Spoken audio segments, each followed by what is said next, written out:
Hi, everybody. I have had several questions about dimensions and the different ways that we can lay out the folders. So I thought I'd do hopefully a fairly brief video about that. We're going to do a hypothetical. Let's say we've opened a new school, Brookwood Elementary, and they've chosen the Bullying 2.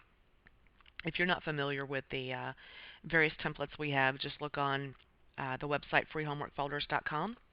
You'll see several there. Pretty much each folder is unique though, because principals tend to ask me for various things. They like to mix and match, but we're gonna go with this. This is what the principal would see. They're gonna see an empty back and empty pockets, and they're just gonna pick their folder messages. After that, I come in. Oh, one quick thing.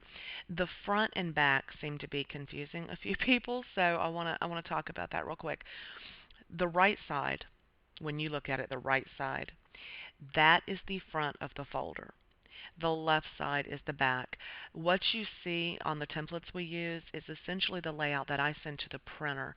So it's not, there's no way to show four sides of something without flattening it out and getting a little confused, I guess. The bottom, down here, we call this the pockets. That's really what your sponsor is going to understand you to be saying. It's the inside pockets, right and left. And again, this is the printer layout. So when it goes to printer, this little flap right here is going to fold up and inside. And as a matter of fact, when I send it to the printer, it's going to be upside down. So this pocket, when it's sent to the printer, has to be, let me rotate it around, has to be sent like that because it flips up inside, and so that way it's right side up when I send it, or when they print it rather. Okay, now once the principal has approved the layout, like I said, they approve it blank. I go in and I determine as best I can at the beginning of a campaign what the economic situation is in the school. And if we already know it's a very, very poor area, what's most likely to happen is that I'm going to come in and I am going to probably create quite a few different individual ads instead of just maybe two in the front, two in the back, and the pockets. I may come in and do four or five. Um, right, well, that's not going to work out evenly, but you get the point. Um, and then come down the middle and split them up. Obviously, I would space it a whole lot better than that.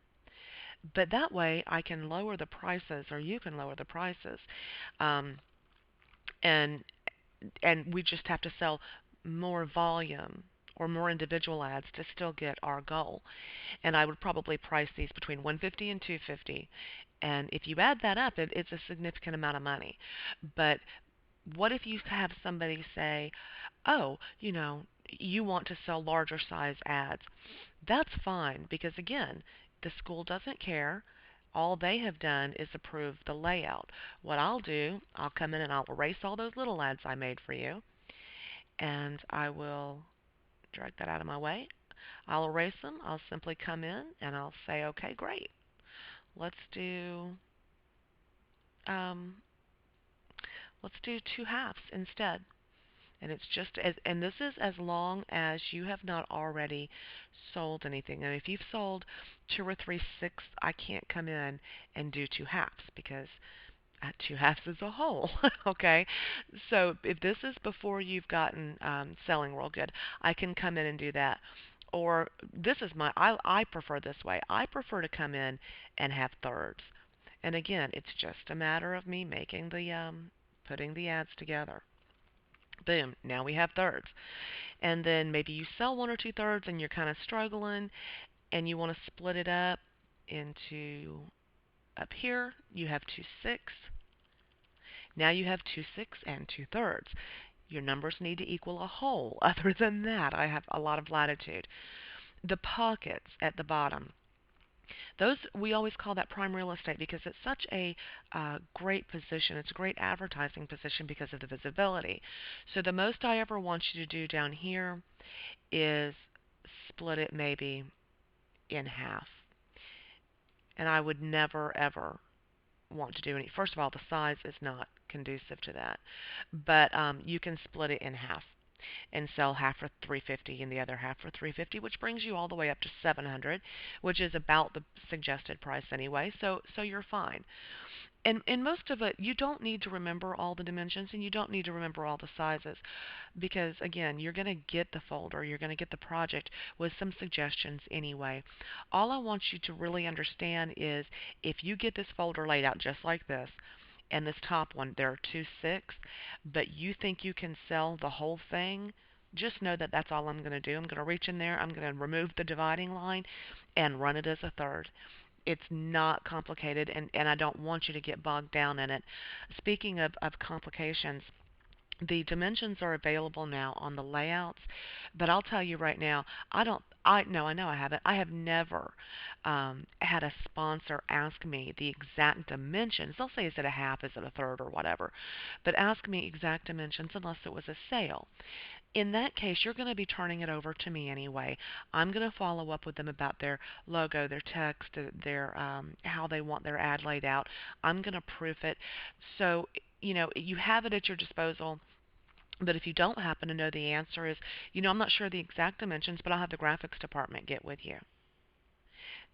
Let's just keep things simple. We've been getting a little too complicated. You're all new, and it's going to hurt you more than it helps you. It honestly will. For one thing, the job looks a whole lot more complicated than it is. So let's not let the artwork bog us down. The answer to anything you don't know, they're going to ask you about things like bleed. You don't know the answer to that. Don't try to know the answer to that. You're a salesperson. You tell them, I tell you what, I'm going to have the graphics department get with you about ad copy, but were you going to do the third of a page or a quarter page? And I'll have them contact you about the details. And that's all you have to do.